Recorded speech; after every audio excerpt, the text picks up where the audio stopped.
Hey everyone, welcome back to my channel. Today we're going to talk all about how I photograph my items for eBay.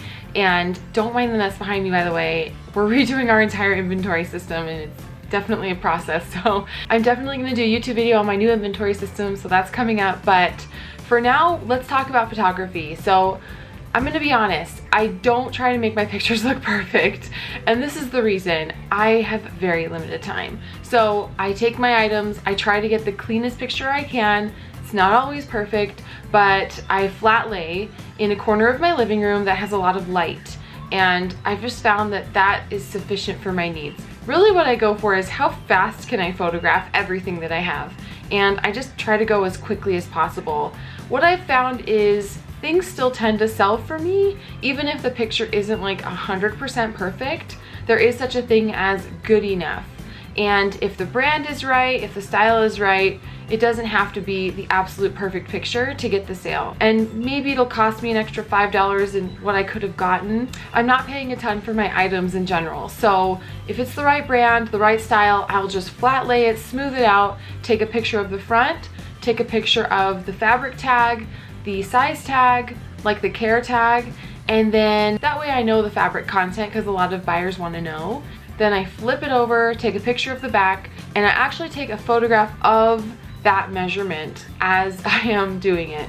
So I don't have to write anything down and I don't have to write anything in a description. I figure the buyer doesn't read the description hardly anyway, so I might as well just have it in the picture where they can see it clearly and then there's no questions.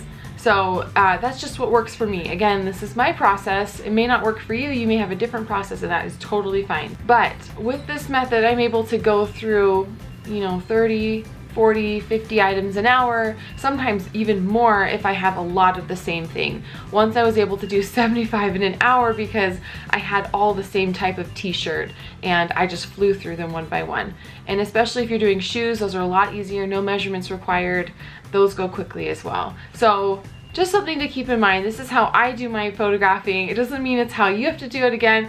Like, this just works for me. I found that sales are still pretty good, so I am gonna continue to do this. I used to use a mannequin. I even still have it in the back here. And I just found that it took a really long time.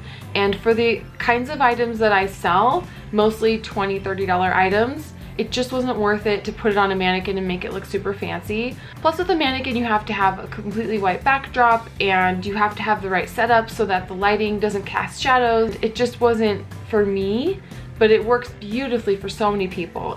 For me, it took too long and I found that flat lays were just a lot faster. For me, just my flat lays on my little white rug with a flower on the side just works fine for me. It gets the image across that I want. It's clear, it's clean, and it's sufficient to get the sale. And that's kind of where I'm at right now. So why don't you go ahead and join me? I went ahead and I filmed myself photographing a few items, and I'm gonna speed it up and show the items that I took pictures of in the corner as I'm taking pictures of them, just so you get an idea of how my pictures look. Some don't look exactly picture perfect, but for me, I'm just all about good enough to get the sale. So come on over and join me as I photograph.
As always, thank you so much for joining me today. If you like videos like this and you want more content about snippets of my day, tutorials, how I do things, go ahead and give me a thumbs up and subscribe to my channel so that I know to make more content like this.